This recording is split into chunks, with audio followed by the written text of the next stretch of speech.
Hello students and welcome back. मेरा नाम सकल नारायण है और मैं आपका मैथमेटिक्स मेंटर हूँ। तो बेटा आज हम डिस्कस करेंगे सेट रिलेशन फंक्शन का लेक्चर नंबर 3। लेक्चर नंबर 3 को डिस्कस करने से पहले हम इस कोर्स की कुछ जानकारी ले लेते हैं।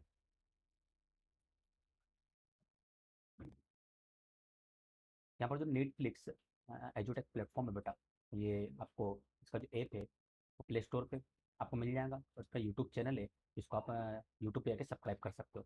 नेटफ्लिक्स ने IIT JEE एंड नीट 2024 को टारगेट करते हुए ऑनलाइन कोर्सेज लॉन्च किए जो कि टोटली फ्री ऑफ कॉस्ट है। इंडिया बेस्ट फैकल्टी आपको यहाँ पर बेटा physics chemistry mathematics and biology के सब्जेक्ट का स्क्रैच टू टॉप तक की सारी चीज़ें आपको पढ़ेंगे, है ना। इन डिप्थ आपको यहाँ पर नॉलेज प्रोवाइड किया जाएगा। PPT, classroom notes, test series और अदर मटेरियल आपको यहाँ पर फ्री ऑफ कॉस्ट प्रोवाइड किया जाएगा।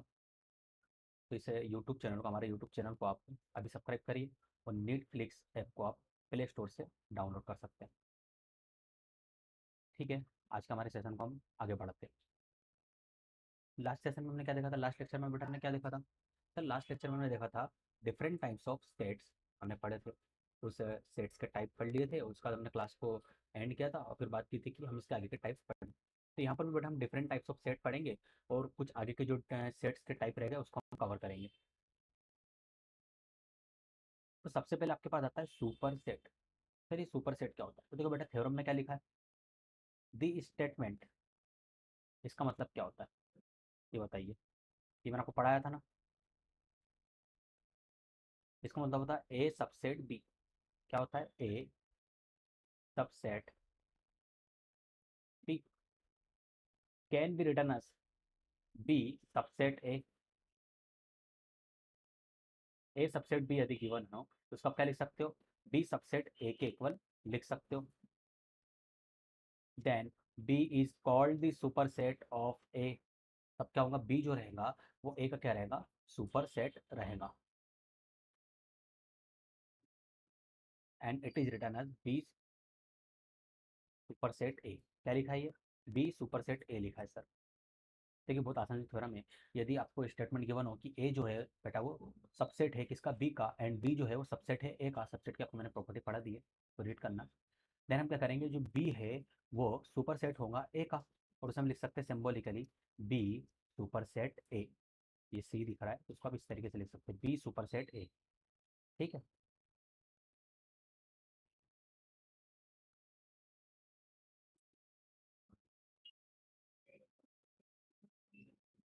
अब हम बात करेंगे प्रॉपर सबसेट की। यदि प्रॉपर सबसेट की थ्योरम को देखें, अ सेट ए, यहाँ पर स्मॉल ए आएगा। A set A is set to B proper subset of set B. कोई आपके पास एक सेट है बेटा, सेट ए है और सेट आपको गिवन है ए। हम उसको क्या कहेंगे? Proper subset of set B. क्या कहेंगे? यदि आपके पास कोई सेट ए हो तो हम बी का प्रॉपर सबसेट कहेंगे if every element of A is an element of B. यदि बी के बी में जितने भी एलिमेंट्स है उसी में से कुछ एलिमेंट्स को हम निकाल के ए सेट बना दे रहे हो तो क्या होगा? ए होगा बी का सबसेट होगा। मतलब ए के सारे एलिमेंट्स बी में अवेलेबल हो and B has at least one element which is not an element of A. अब बी में कोई एक कम से कम एक ऐसा एलिमेंट्स होना चाहिए जो ए से बिलोंग नहीं कर रहा हो। क्या कहा गया? जो सर ए है वो प्रॉपर सबसेट होगा बी का। कब होगा प्रॉपर सबसेट? प्रॉपर सबसेट होगा बी का जब ए के सारे एलिमेंट्स बी में तो हो ही अवेलेबल, लेकिन बी में एक एटलीस्ट मतलब कम से कम एक एलिमेंट्स तो होगा जो ए में अवेलेबल नहीं होगा। अब वो जो एलिमेंट्स ए में अवेलेबल नहीं होगा तो हम क्या कहेंगे कि जो बी है वो सॉरी जो ए है वो सबसेट होगा बी का। और इसको हम कैसे डिनोट करेंगे? A subset B.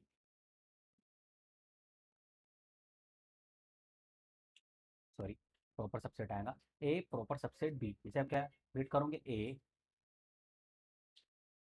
Proper subset B. देखो कुछ एग्जांपल मदद से समझाने की कोशिश करता हूँ, आसान सा कॉन्सेप्ट है। क्वेश्चन क्या है आपके पास? मान लीजिए आपके पास कोई ए सेट है बेटा जिसके एलिमेंट्स है 1 2 3 एंड आपके पास कोई बी सेट है जिसके एलिमेंट्स है 6 3 1 5 एंड 2। अब मैंने बोला है कि बेटा इसके बीच में आप रिलेशन फाइंड करिए, या फिर आपको बोल दिया है कि चेक करिए कि ए बी का प्रॉपर सबसेट है या फिर बी ए का प्रॉपर सबसेट है। अब प्रॉपर सबसेट की डेफिनेशन मैंने आपको क्या लिखवाई थी सर? प्रॉपर सेट की डेफिनेशन ये थी कि कोई एक सेट हमें ए गिवन हो और कोई सेट बी गिवन हो, और हमें बोला है कि ए जो है बी का प्रॉपर सबसेट है, तो ए के सारे एलिमेंट बी में तो होना ही चाहिए, लेकिन बी में एट लीस्ट मतलब मिनिमम एक एलिमेंट होना चाहिए जो ए से बिलोंग ना करे। एक से ज़्यादा एलिमेंट भी हो सकते हैं। इस प्रॉपर यहाँ पर अप्लाई करेंगे, देखते हैं क्या आता है हमें। हमें क्या मिलता है? आपको ए जो सेट है उसमें कौन कौन से एलिमेंट है सर? वन है, टू है, थ्री है। क्या वन जो है बेटा वो सेट बी में? हाँ सर है। क्या जो टू है वो सेट बी में? हाँ सर ये भी है। क्या जो थ्री है बेटा वो सेट बी में? हाँ सर ये भी है। तो जो ए है वो बी का प्रॉपर सबसेट है? हाँ सर बी का प्रॉपर सबसेट है, लेकिन एक और कंडीशन थी कि बी में एटलीस्ट एक एलिमेंट होना चाहिए जो ए से बिलोंग ना करे, लेकिन यहाँ तो एक से ज़्यादा एलिमेंट्स है, 6 और 5 है जो ए से बिलोंग नहीं कर रहे। कोई बात नहीं ना, मैं तो एक बोला गया था मिनिमम, एक से ज़्यादा भी हो सकते। तो यहाँ पर हम क्या बोलेंगे बेटा, जो ए है वो बी का प्रॉपर सबसेट होगा। तो आप यहाँ लिख सकते हो ए प्रॉपर सबसेट बी, ये आपका सोल्यूशन होगा। कुछ और क्वेश्चन भी इस पर सॉल्व करते हैं बेस्ड। मान लीजिए आपको कोई एक सेट गिवन हो, सेट आपको ए गिवन हो, all of x such that x less than 5 greater than 0, and जो एक से बिलोंग करना चाहिए इंटीजर से। और बी जो सेट है बेटा आपको गिवन है, वो गिवन है आपको -1 -2 -3 0 1 2 3 4 6 एंड 8, ये आपको गिवन है। आपको चेक करना है बेटा कि ए जो है वो प्रॉपर सबसेट है बी का, या फिर बी जो है वो प्रॉपर सबसेट है ए का, में रिलेशन क्या है। तो आप क्या करोगे, चेक कैसे करोगे? सबसे पहले ए सेट को सॉल्व करोगे। सेट ए आपको क्या गिवन है सर? ए हमें गिवन है all of x where x lie between 0 to 5 and x जो है बिलोंग कर रहा है इंटीजर से। सबसे पहला है, तो जो एक से बिलोंग कर रहा है इंटीजर से, तो इंटीजर लाइन बना लो। सर जीरो मिड में जीरो मिलेगा, राइट हैंड साइड में जाएंगे तो 1 2 3 4 5 up to infinite. Left hand side में जाएंगे तो -1 -2 -3 -4 अप टू माइनस इन्फानाइट।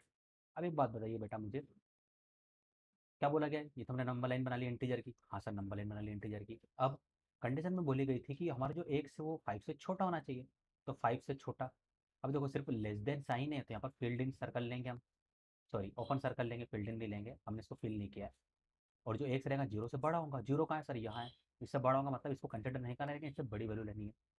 अब 0 और 5 के बीच में हमें वो वैल्यू चाहिए जो ना तो 0 हो ना ही 5 हो, लेकिन इन दोनों के बीच की वैल्यू होना चाहिए। सर इन दोनों के बीच में तो इन्फानाइट वैल्यू मिलेंगी, 0.001 0.002 से लेके 4.999 तक इन्फानाइट वैल्यू मिलेंगी। ऐसे तो इन्फानाइट आ जाएंगे। लेकिन बेटा सेकंड कंडीशन भी तो आप पढ़िए। सेकंड कंडीशन में क्या गिवन है? एक्स बिलोंग करना चाहिए इंटीजर से, मतलब इन दोनों के बीच के वो सारे नंबर जो इंटीजर है। तो इंटीजर तो सर इन दोनों के बीच में 1 है, 2 है, 3 है एंड 4 है, इसके अलावा कोई और इंटीजर नहीं है। तो यहाँ पर जो एक्स आएंगे वो कौन से आएंगे? इंटीजर आएंगे। तो कौन कौन से इंटीजर मिले सर? 1 मिला, 2 मिला, 3 मिला, 4 मिला एंड 5 मिल गया। तो ए सेट तो हमारा बन गया। सेट बी भी आपको की बने। अब एक बात बताइए बेटा, मुझे प्रॉपर सबसेट देखना है। तो आप क्या बोलोगे सर? प्रॉपर सबसेट चेक करने की बहुत आसान सी डेफिनेशन थी। यदि ए बी का जो है प्रॉपर सबसेट है, प्रॉपर सबसेट है, एक मिनट,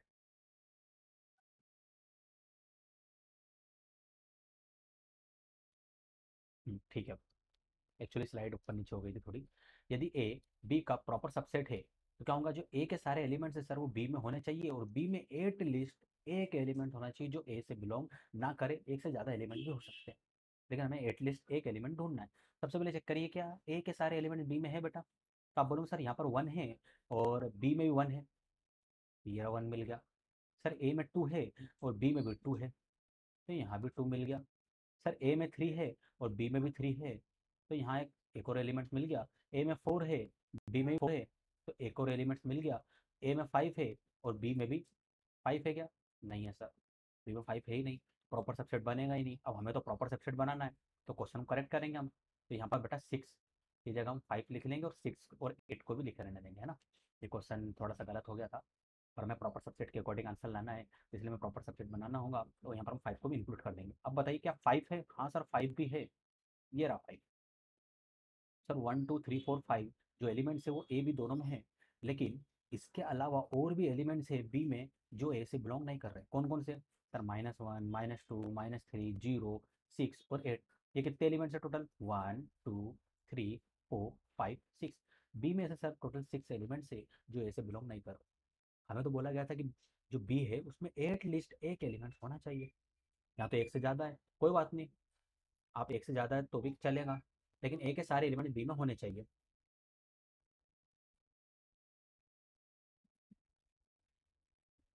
तो बेटा आप क्या कहोगे कि सर ए जो है वो प्रॉपर सबसेट है बी का?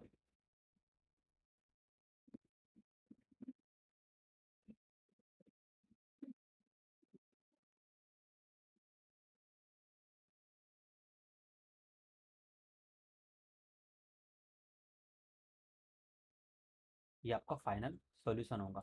ये मेरा कोई सिग्नेचर नहीं है, ठीक है, ये ANS लिखा है मैंने, ठीक है। मैं शॉर्ट में लिखता हूँ ANS, तो यहाँ मैंने कोई सिग्नेचर नहीं किया। बच्चे एक्चुअली कंफ्यूज जाते हैं कि आपने सर सिग्नेचर कर दी।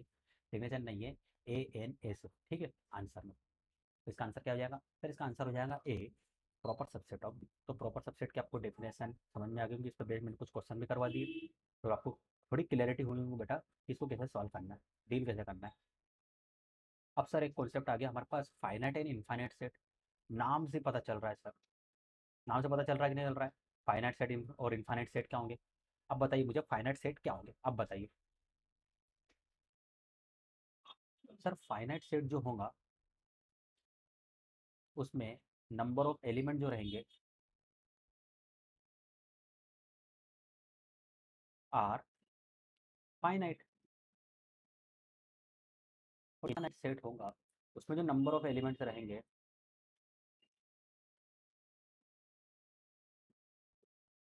Are infinite. बस इतनी सी डेफिनेशन थी। क्या थी बेटा डेफिनेशन? जो सर फाइनाइट सेट रहता है उसमें जो नंबर ऑफ एलिमेंट्स रहते हैं सर वो फाइनाइट रहते हैं, और जो इनफाइनाइट सेट रहता है उसमें नंबर जो एलिमेंट्स रहते हैं सर वो इनफाइनाइट रहते हैं। बस बेटा इतना सारा। तो इस पर बेस्ड में कुछ क्वेश्चन करवा देता हूँ तो आपको थोड़ी क्लैरिटी होगी। मान लीजिए आपके पास एक सेट है बेटा ए, और बोल दिया कि आपको all of x such that x जो है वो लेस देन 5 से होना चाहिए, and x greater than -1, x belong to integer, and x belong करना चाहिए इवन। देखो बेटा क्वेश्चन तो ऐसे ही आएगा, है ना, पेपर में क्वेश्चन ऐसे ही आएगा, तो क्वेश्चन में हम इसी तरीके से लेंगे, आपको डायरेक्ट सेट नहीं दे दिया जाएगा, आपको पहले सेट बनाना पड़ेगा फिर चेक करना पड़ेगा। तो क्वेश्चन ऐसे आने वाले हैं। तो जो टाइप के क्वेश्चन सॉल्व करेंगे बार बार, तो आपको भी हैबिट में आएगा किस तरीके से इस क्वेश्चन से डील की जाती है, कैसे क्वेश्चन के सॉल्यूशन में मिलते हैं। तो देखिए बेटा सबसे पहले आप यहाँ लिख दीजिए सेट ए, मैं यहाँ पर लिख देता हूँ बॉटम में ताकि ऊपर हम प्रोसेस करें इसकी। ऑल ऑफ एक्स, वो सारे एक्स जो 5 से छोटे होने चाहिए, -1 से बड़े होने चाहिए, और इंटीजर से बिलोंग करना चाहिए। तो नंबर लाइन बनाइए, इंटीजर बोल देंगे मतलब सर यहाँ 0 आएगा, यहाँ पर 1 आएगा, 2 आएगा, 3 आएगा, 4 आएगा, 5 आएगा, अप टू इन्फानाइट। सर यहाँ पर -1 -2 -3 -4 अप टू माइनस इन्फानाइट, ये आ गया। अब एक एक करके कंडीशन को सेटिस्फाई करिए। सबसे पहले बोला था इंटीजर होने चाहिए, तो सर इंटीजर हमने लिख दिए, ठीक है। फिर क्या बोला बेटा? -1 से बड़े होने चाहिए, तो -1 कहाँ है? ये रहा, इससे बड़ा मतलब -1 के राइट हैंड साइड की ओर। 5 से छोटा होना चाहिए, तो 5 कहाँ है बेटा? यहाँ, इससे छोटा मतलब इसके लेफ्ट हैंड साइड की ओर। ये सारी कंडीशन तो हो गई। फिर क्या है? एक जो है वो इवन होना चाहिए। क्या होना चाहिए बेटा? एक्स इवन होना चाहिए। अब एक्स इवन होना चाहिए सर, इवन। तो पहले एक काम करिए, इन दोनों के बीच में वो सारे इंटीजर निकाल लीजिए। तो -1 और 5 के बीच में सर तो इन्फानाइट नंबर मिलेंगे, लेकिन इनके बीच में इंटीजर तो फाइनाइट मिलेंगे। कौन कौन से मिलेंगे बेटा? 0 1 2 3 4। यहाँ लिख लीजिए 0 1 2 3 और 4, ये आपको मिल गए। अब एक बात बताइए आगे क्या बोला गया है? एक्स जो है वो इवन भी होना चाहिए। अब इवन के लिए कंडीशन क्या थी? इवन मतलब सर 2 से डिविजिबल होना चाहिए, 2 के मल्टीपल होना चाहिए। कौन कौन से नंबर है 2 से डिविजिबल है, बताइए।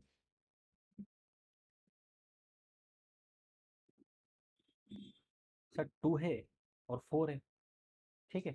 2 है और 4 है, तो 2 आ जाएगा यहाँ पर, और 4 भी यहाँ पर आ जाएगा, क्योंकि ये 2 के मल्टीपल है। आपको क्या मिलेगा? 2 और 4 आ जाएगा। तो हमारा फाइनल सॉल्यूशन क्या हो जाएगा? 2 और 4। एक और क्वेश्चन सॉल्व करते हैं बेटा।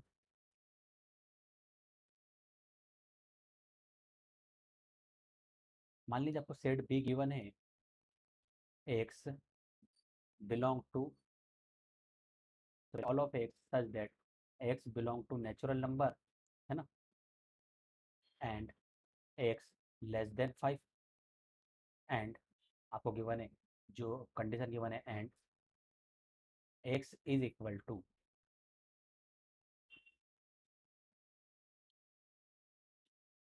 एक काम करते, all of y such that x belong to natural number, x less than 5, and y is equal to x plus 1।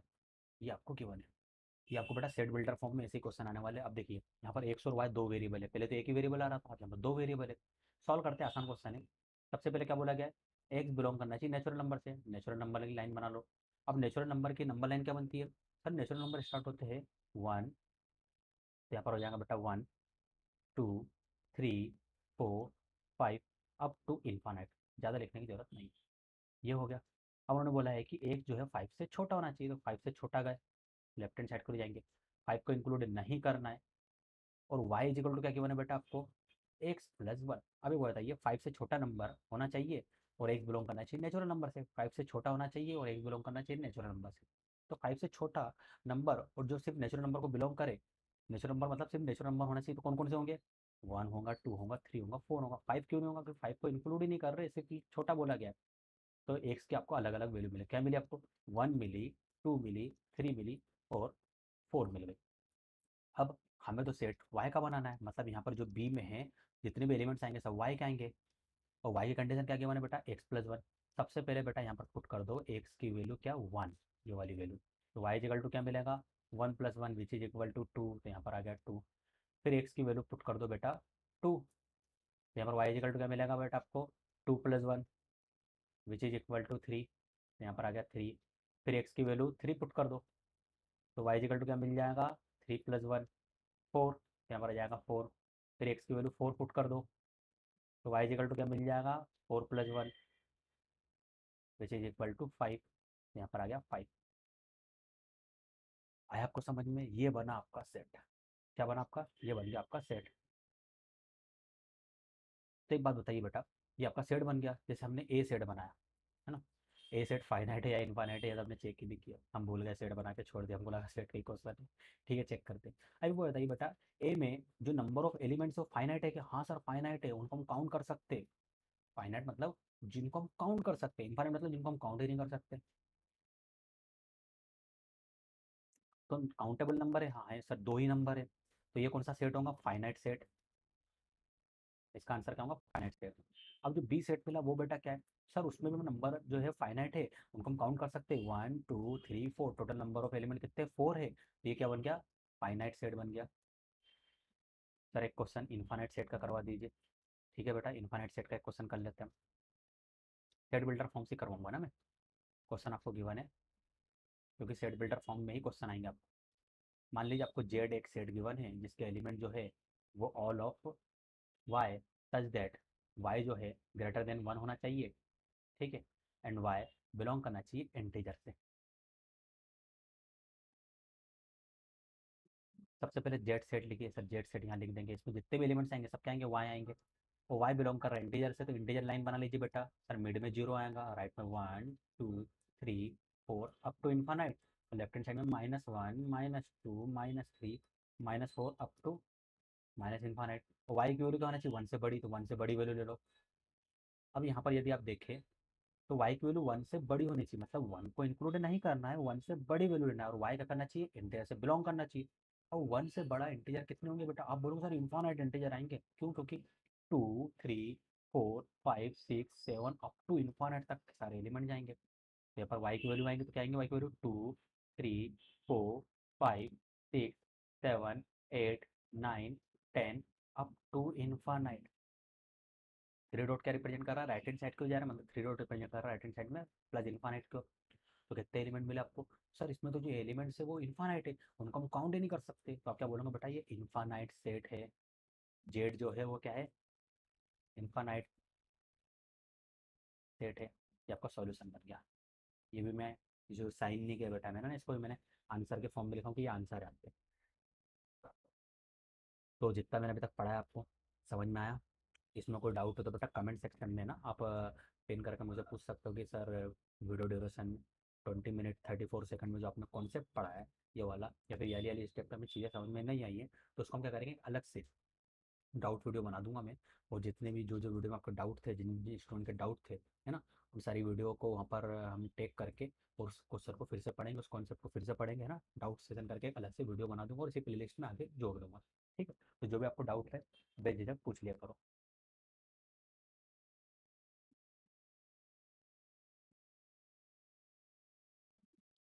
देखिए बेटा, cardinal number of finite set का कार्डिनल नंबर, एक बात बताइए, थ्योरम में क्या लिखा है? थ्योरम में लिखा है sir, the number of distinct element in finite set ए। मान लीजिए कोई आपके पास एक सेट है बेटा ए, उसमें जितने भी डिस्टिंक्ट एलिमेंट है, अब क्या होता है सेट में तो डिस्टिंक्ट एलिमेंट्स ही रहते हैं, तभी तो सेट बनता है सर। अब डिस्टिंक्ट एलिमेंट्स है और सेट में जितने भी एलिमेंट्स है बेटा, उनको यदि आप काउंट कर रहे हो और काउंट कर पा रहे हो तो क्या कहलाएंगे? वो फाइनाइट सेट कहलाएंगे। तो फाइनाइट सेट का ही यहाँ पर कार्डिनल नंबर निकलता है, इनफाइनाइट का नहीं निकलता। क्यों? क्योंकि सर कार्डिनल नंबर जो रहता है वो जो सेट हमें गिवन है, फाइनाइट सेट जो हमें गिवन है, इसमें जितने भी काउंटेबल नंबर है उन्हें ही फाइनाइट से उसे ही कार्डिनल नंबर भी कहते हैं। जैसे एक एग्जांपल बता सबको मैं समझाता हूँ। मान लीजिए आपके पास कोई ए सेट है बेटा, 3, 4, -1, 0 और 14, ये आपके पास 14। अब ठीक है, 14 आपके पास है। अब एक बात बताइए बेटा, इसमें नंबर ऑफ एलिमेंट्स कितने हैं? एक मिनट, नंबर ऑफ एलिमेंट्स आप बोलोगे sir 1, 2, 3, 4, 5, total 5 number of elements है, तो कार्डिनल नंबर कितना हो जाएगा?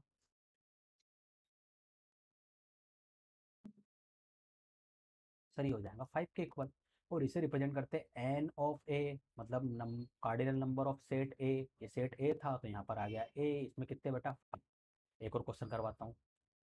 अब मान लीजिए आपके पास सेट है बी और इसमें कुछ एलिमेंट्स है -4, -3, 0, 2, 4, 1।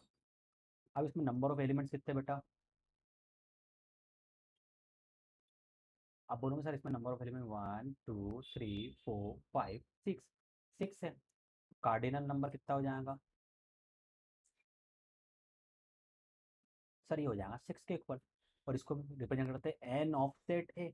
अब यहाँ पर सेट ए था, ए की बात कर रहे हो, यहाँ पर ए आ गया। अब यहाँ पर सेट कौन सा? बी है, तो ये हो जाएगा एन ऑफ बी। क्या हो जाएगा बेटा? 6। कार्डिनल नंबर क्या मिला आपको? 6। और यहाँ पर कार्डिनल नंबर 5 मिला। आई होप आपको समझ में आ गया होगा। और फाइनाइट सेट का ही क्यों जिक्र किया? क्योंकि देखो बेटा, नंबर ऑफ एलिमेंट काउंट कब कर पाओगे आप? जब सेट फाइनाइट हो। ठीक है। अब यदि इनफाइनाइट सेट दे दिया जाए तो क्या पॉसिबल है उसका नंबर ऑफ एलिमेंट्स काउंट कर पाना? नहीं सर, पॉसिबल ही नहीं है। अब जब पॉसिबल ही नहीं है तो फिर आप काउंट नहीं कर पाओगे और कार्डिनल नंबर फाइंड ही नहीं कर पाओगे। इसलिए सेट फाइनाइट होना चाहिए। फाइनाइट मतलब उसमें काउंटेबल एलिमेंट्स होने चाहिए, और जितने नंबर है वो उसका कार्डिनल नंबर कहलाएगा, जिसे एन ऑफ सेट से रिप्रेजेंट करते हैं। आई होप इतना आपको समझ में आ गया होगा बेटा। आगे बढ़ते हैं हम। कंपेबिलिटी ऑफ सेट, हमें क्या करना है? सेट की कंपेबिलिटी चेक करनी है। ठीक है, मैं इसका थ्योरम रीड करता हूँ। देखिए बेटा, two set A and B, मान लीजिए आपको दो सेट गिवन है A and B, are said to be comparable. तब हमें बोला गया है कि सेट ए और सेट बी कंपेरेबल है, तो इसका मतलब क्या होगा? If either A proper subset of B, मतलब ए जो है वो प्रॉपर सबसेट होना चाहिए बी का। ये क्या है? ए प्रॉपर सबसेट बी।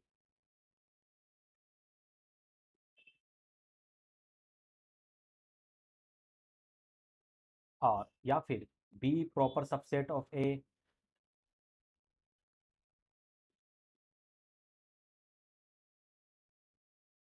या फिर ए इक्वल सेट बी।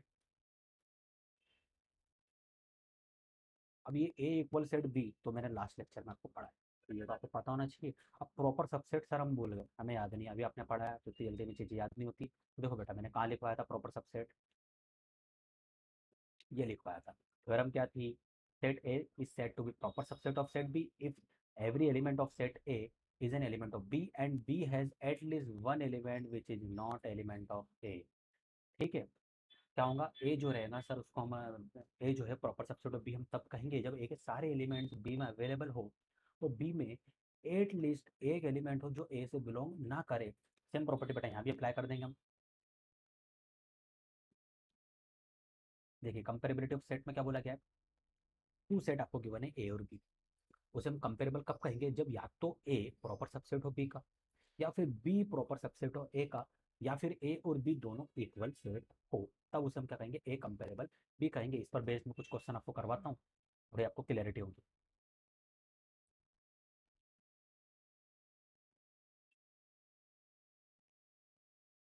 देखिए क्वेश्चन लिख रहा हूँ मैं।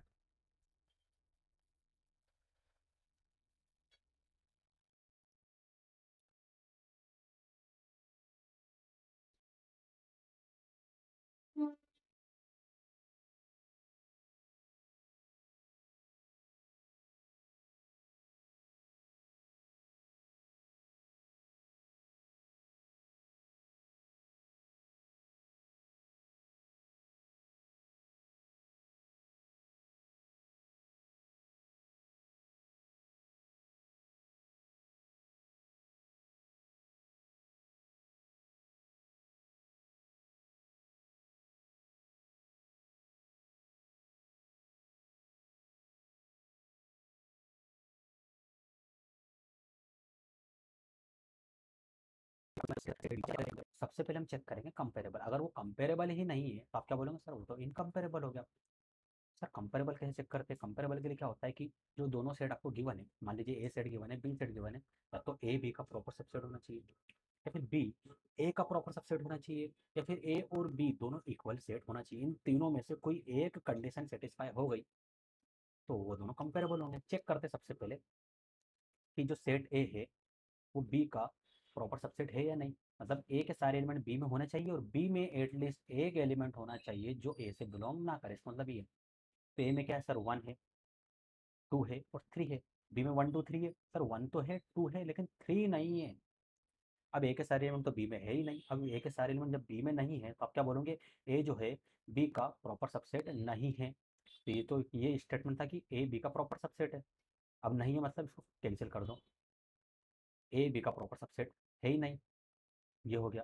अब चेक करिए क्या बी ए का प्रॉपर सबसेट है, मतलब बी के सारे एलिमेंट्स ए में अवेलेबल है और ए में एटलीस्ट एक एलिमेंट ऐसा हो जो बी से बिलोंग ना करे। तो सर है ही नहीं ऐसा पॉसिबल, क्यों, क्योंकि बी में तो नंबर ऑफ एलिमेंट फोर है और ए में तो number of element he three है। कैसे पॉसिबल है कि बी के सारे एलिमेंट्स ए में होंगे, वन टू यहाँ पर है, वन टू यहाँ पर है, लेकिन यहाँ पर फोर और सिक्स है जो कि ए सेट में अवेलेबल नहीं है। तो आप क्या बोलोगे, ये जो लिखा है सर ये गलत है। यहाँ पर आएगा बी जो है वो ए का प्रॉपर सबसेट नहीं होना चाहिए, अब तो ये वाली कंडीशन सेटिस्फाई हो पाई ना, तो ये वाली कंडीशन हो पाई। अब चेक करिए ए बी के इक्वल है क्या, ए बी का इक्वल सेट कब होगा, जब ए में नंबर जो एलिमेंट्स है बेटा वो बी के नंबर ऑफ एलिमेंट्स के इक्वल हो। अब ए में नंबर ऑफ एलिमेंट्स कितने हैं? आप बोलोगे सर वो तो देख के बता देंगे, थ्री है। बी में नंबर ऑफ एलिमेंट्स कितने हैं बेटा, सर वो भी हम देख के बता देंगे आसानी से, फोर है। क्या वो दोनों इक्वल है? नहीं सर वो इक्वल ही नहीं है। इक्वल सेट में क्या करते हैं, नंबर ऑफ एलिमेंट्स इक्वल होना चाहिए और जो एलिमेंट्स ए में है वही सारे एलिमेंट्स बी में होना चाहिए। अब यहाँ पर तो number of elements he equal नहीं है, तो हम आगे तो हम चेक ही नहीं करेंगे। तब क्या बोलोगे कि सर यदि आपने लिखा है A is equal to B set तो ये गलत होगा, इसको हम लिखेंगे ए नॉट इक्वल बी। ये वाली कंडीशन भी सेटिस्फाई नहीं हो रही है तो आप क्या कहेंगे, ये इनकम्पेरेबल सेट है, ए एंड बी आर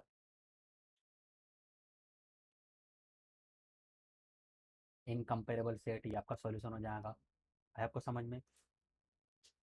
एक और क्वेश्चन कर लेते बेटा, है ना, इस पर बेस थोड़ी क्लैरिटी आपको होगी। मान लीजिए आपको सेट गिवन है कैपिटल एम और ये आपको गिवन है four three one two, and set आपको गिवन है कैपिटल जेड, बेटा ये आपको गिवन है one two three four five and six. अब चेक करिए कि ये जो हमारा सेट है कौन सा, सेट एम और सेट जेड जो है वो कंपेरेबल है या इनकम्पेरेबल है। तो सबसे पहले सर कंपेरेबल यदि हम चेक करें, मान लेते हैं कि दोनों कंपेरेबल है, तो पहली कंडीशन तो होगी कि जो पहला वाला सेट है वो दूसरा वाले सेट का प्रॉपर सबसेट होना चाहिए, मतलब एम जो है वो प्रॉपर सबसेट होना चाहिए जेड का, मतलब एम के सारे एलिमेंट जेड में होने चाहिए, लेकिन जेड में एट लिस्ट एक एलिमेंट होना चाहिए जो एम से बिलोंग ना करे। चेक करते, यहाँ पर क्या है, वन है, टू है, थ्री है, फोर है।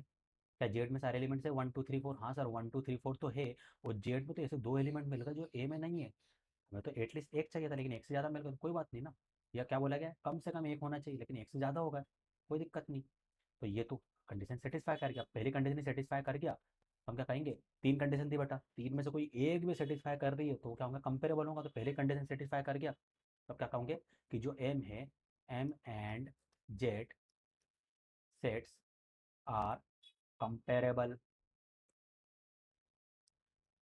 ये आपका सॉल्यूशन होगा। आया आपको समझ में? आगे बढ़ते बेटा ना।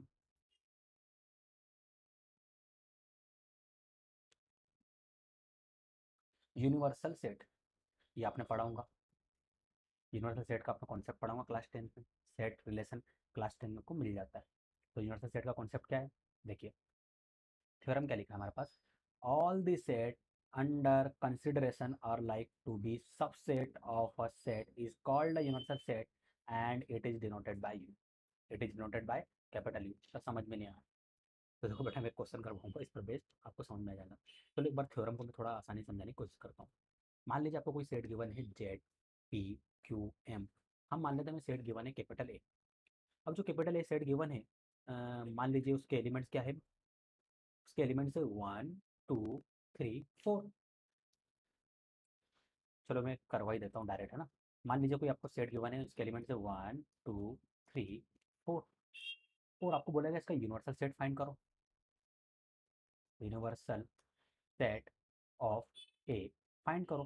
कैसे फाइंड करोगे बेटा आप बोलोगे सर बहुत आसान सा कॉन्सेप्ट है, जो सेट ए है उसका यूनिवर्सल सेट हमें फाइंड करना है। मतलब थ्योरम के अकॉर्डिंग जो सेट ए है वो उस यूनिवर्सल सेट का क्या होना चाहिए, वो उस यूनिवर्सल सेट का सबसेट होना चाहिए, उसका पार्ट होना चाहिए, सबसेट मतलब उसी का एक पार्ट होना चाहिए। ऐसा कौन सा सेट है जिसका यदि हम यहाँ पर लिखे तो ए उसका पार्ट बन जाता, आप बोलोगे बहुत आसान है सर, जो यूनिवर्सल सेट है वो कैपिटल यू बनेगा, इसको आप लिख सकते हो नेचुरल नंबर।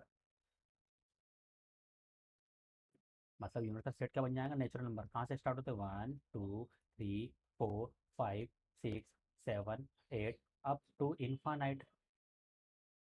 तो नेचुरल नंबर्स का यूनिवर्सल सेट कैसे होगा, तो देखिए बेटा यूनिवर्सल सेट के लिए कंडीशन क्या थी कि जो गिवन सेट है वो यूनिवर्सल सेट का क्या होना चाहिए, सबसेट होना चाहिए। अब जो गिवन सेट क्या है, ए है, उसमें एलिमेंट क्या है, 1 2 3 4। तो 1 2 3 4 यहाँ पर है, हाँ सर है, इसी का तो एक पार्ट अलग करके एक सेट बना दिया गया है। तो यूनिवर्सल सेट का ही एक सबसेट है ए, तो ए का यूनिवर्सल सेट क्या हो जाएगा, नेचुरल नंबर। इस तरीके से आपको आइडेंटिफाई करके लिखना। अब एक और क्वेश्चन इस पर बेस में करवाऊंगा, तो उससे आपको और क्लियरिटी हो जाएगी। चलो एक और क्वेश्चन करते हैं हम।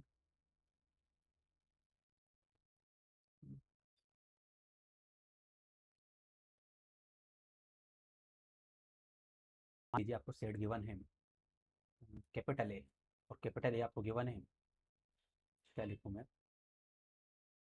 जो +-2 +-4 +-6 +-8 अप टू इन्फानाइट, और आपको इसका यूनिवर्सल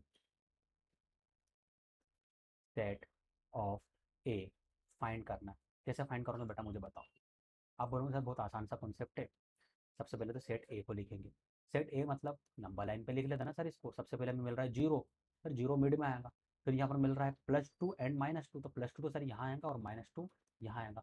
यहाँ पर +4 -4, +4 तो सर यहाँ आएगा, -4 यहाँ आएगा, +-6 सर 6 यहाँ आएगा, -6 यहाँ आएगा। ऐसे करते करते आगे जाते जाएंगे सारी चीज़ें। अब यहाँ पर सर इसको हम ऑब्जर्व करें, सेट ए को यदि हम सेट ए को अच्छे से ऑब्जर्व करें तो हमें क्या मिल रहा है, सर ये जीरो आ रहा है, टू आ रहा है, -2 आ रहा है, 4 -4 6 -6। तो सर इसका यूनिवर्सल सेट तो इंटीजर होगा।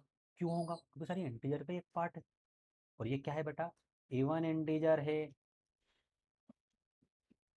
ये क्या है बेटा, इवन इंटीजर है। अब सर ये इवन इंटीजर है तो इसका यूनिवर्सल सेट क्या हो जाएगा, सर वो तो इंटीजर हो जाएगा। क्यों हो जाएगा, क्योंकि सर ये हो जाएगा -infinite, -6 -4 sorry -5 -4 -3 -2 -1 0 1 2 3 4 5 6 up to infinite. अब जो आपका यूनिवर्सल सेट है उसी में से कुछ एलिमेंट सेलेक्ट करके हमें सेट ए बना दिया। कौन कौन से सेलेक्ट करें, सर जीरो सेलेक्ट किया, हाँ। फिर +-2 को सिलेक्ट किया, ठीक है बेटा। +-4 को सिलेक्ट किया, ठीक है। +-6 को किया। ऐसे करते करते हमने इवन इंटीजर को अलग निकाला और सेट ए बना दिया। तो यूनिवर्सल सेट क्या बनेगा, यूनिवर्सल सेट इंटीजर बनेगा। कैपिटल यू किसके इक्वल हो जाएगा, इंटीजर के इक्वल हो जाएगा। ये आपका आंसर आ गया। आसान था कॉन्सेप्ट। एक मिनट, मुझे एक कॉन्सेप्ट चेक करने दीजिए, हमें मैंने आपको जो पीछे पढ़ाया आई थिंक उसमें हमने कुछ गलती की है, करेक्ट करते हैं। ये लेक्चर यहीं एंड हो गया ना बेटा, इतना ही था आज के लिए। कुछ और डिफरेंट टाइप के सेट बचे, उसको हम कल कवर करेंगे। हाँ यहाँ पर देखिए, यहाँ पर हमने आई थिंक कुछ गलती करी है। क्या बोला गया था, finite set and infinite set, और जो एक से वो बिलोंग करना चाहिए इवन से। तो जो हमें एक्स की वैल्यू मिली थी 0 1 2 3 4 मिली थी, इवन कौन कौन से होंगे, जीरो भी आएगा, तो यहाँ पर बेटा जीरो भी आएगा ना सर। ये मेरी गलती थी, इसे करेक्ट कर लेना। तो इसका आंसर क्या आएगा, 0 2 4। फाइनाइट सेट क्यों है, क्योंकि इसमें नंबर ऑफ एलिमेंट फाइनाइट है, उसे हम काउंट कर सकते हैं, इसलिए फाइनाइट सेट। तो जितना मैंने आज पढ़ाया, आई होप आपको समझ में आया होगा, है ना। इससे रिलेटेड कोई भी डाउट हो बेटा तो पिन कर देना, तो हम क्या करेंगे, एक डाउट सेशन बना लेंगे, और डाउट सेशन को हम कवर करेंगे, जितने भी आपके डाउट है उससे रिलेटेड, थ्योरम से रिलेटेड, कॉन्सेप्ट से रिलेटेड, प्रॉब्लम से रिलेटेड जो भी रहेंगे, उसको मैं अलग से एक लेक्चर ले लूँगा, 1 2 लेक्चर या जितने भी लेक्चर की नीड होगी, और उसको मैं आपको अलग से समझाऊंगा। सो आज के लिए इतना ही काफ़ी है, नेक्स्ट लेक्चर में मिलते हैं।